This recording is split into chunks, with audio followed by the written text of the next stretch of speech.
Weariness clings to Detective David Tapp as he exits the car. He straightens his shoulders and sucks in a deep breath, but he knows it's still there, in his eyes. They always betray him. The stroll up the sidewalk to Mr. and Mrs. Serenko's home is brief. He wishes he could stretch it out, take each step slower than the last, but this was his choice. He volunteered to tell them their missing son, Shane, is dead. Should have taken the vacation. Could be on the beach frying up slabs of meat. What the hell was I thinking? He was so close to getting on that plane. At the airport, waiting to board, his wife's hand reaches out, locks her fingers around his, squeezes tight. He squeezes back without thinking. In his other hand is the coroner's report on the Jigsaw killer's latest victim. He promises he'll only glance over it, then stow it for the rest of the week. Female, 37 years old, fragment of a drill bit found in the wound on her hip. Unconventional design. Custom made for a company that went belly up in the 80s. Tapp remembers the company's logo. Grew up a few blocks from their factory. Could the place still be abandoned? It's too important to leave to someone else. He can cancel the plane tickets, take the loss, and try again in a few days. He turns to tell his wife. A tear streams down her face before he even opens his mouth. It sounds like someone else's voice when he says it. Your son Shane is dead. There's an outpouring of emotion on the parents' faces. Shock, devastation, agony. Too much for a single word. It's as if they're cycling through trauma with each second, pouring it from their bodies in howls and cries. Tapp stands and waits, tries to ignore the discomfort, reminds himself that what they're going through is far worse. He's a spectator, torn between offering condolences and leaving them to their grief. Either choice lacks sincerity. All these years and he still doesn't know what to do. No one ever does. The father screams, and it reminds him of Shane.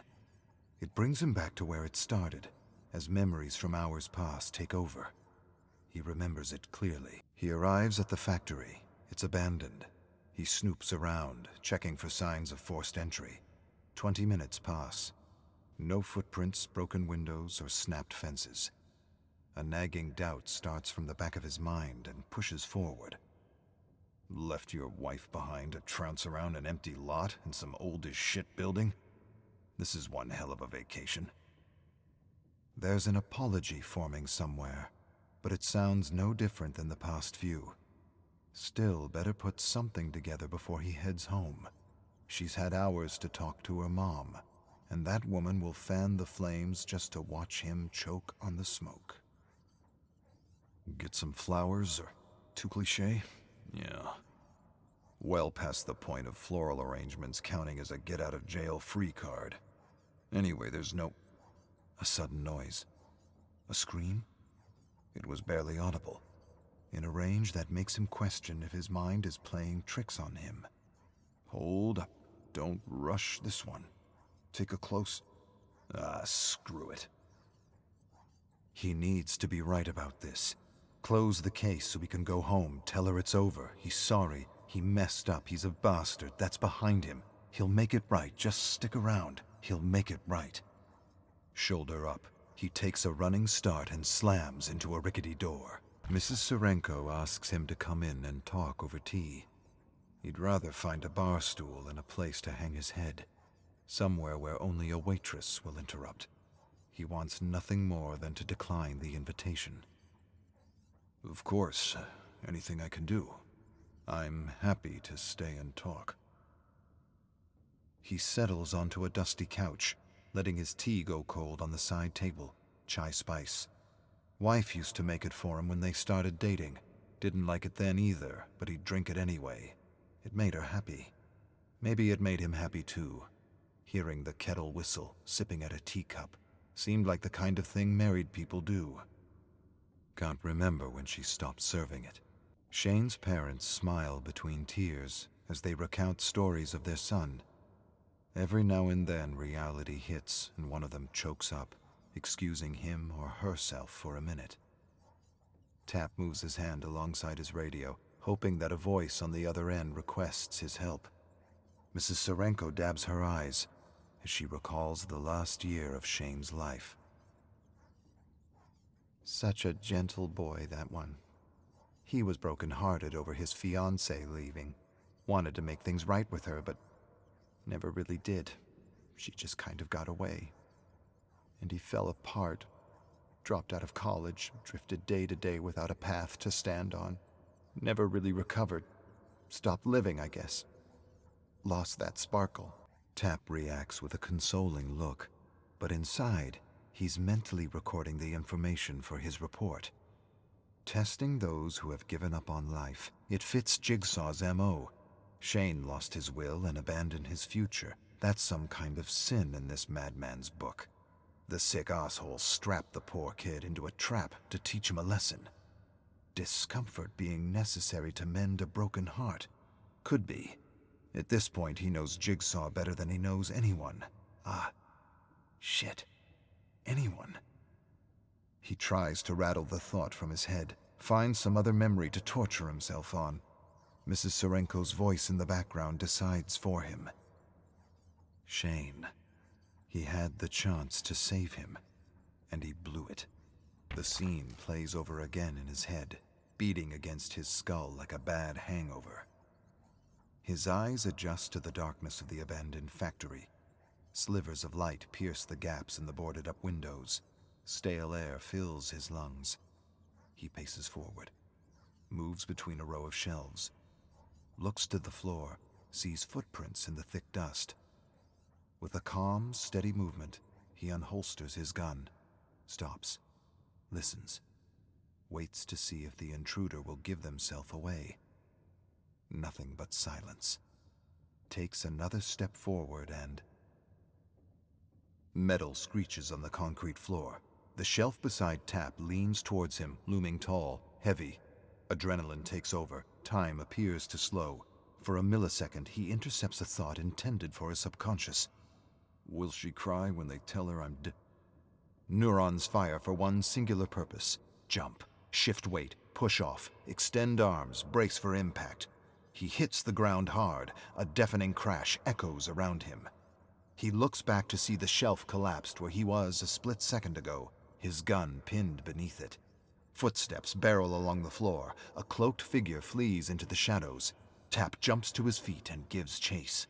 He sprints after the fleeing figure, trying to catch a glimpse beyond their cloak. He shouts to stop, knowing it's futile, but... Mr. Tapp? Officer? He's abruptly pulled from his thoughts. Mrs. Serenko patiently holds a photo out to him. He doesn't want to see it. He'd rather turn his attention to his tea, take a cold sip and stare at residue swimming along the bottom.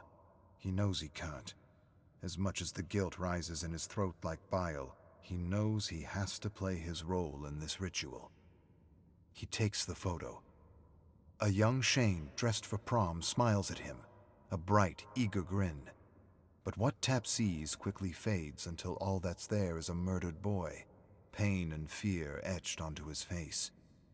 Then he remembers. There was something else in Shane's eyes when he first saw him. Hope.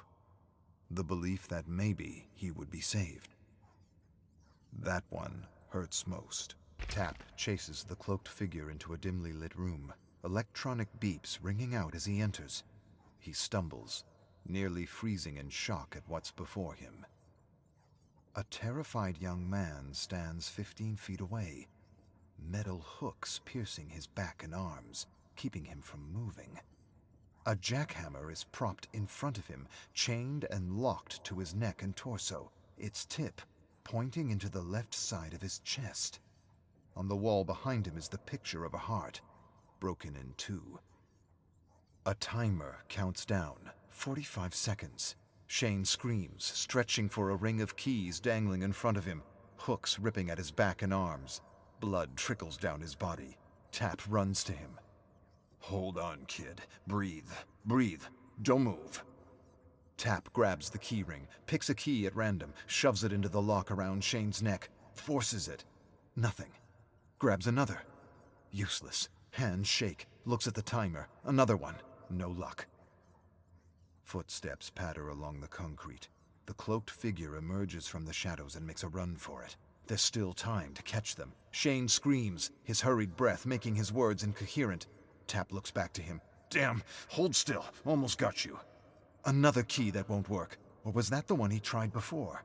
That can't be right. Which? The cloaked figure races towards an emergency exit. There's no time for Tapp to think. Tapp stands at the front door as Mrs. Serenko puts a hand on his shoulder, offering him a sad smile. She thanks him for being with Shane in his final moments, for providing what comfort and support he could. I know that made a difference for him. Shane never did well with being alone. Tapp's mouth dries out, heart drops into his stomach.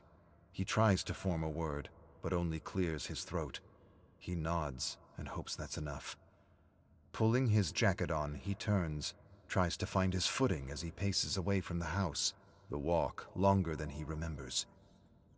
He wants to shout, or collapse silently, maybe both.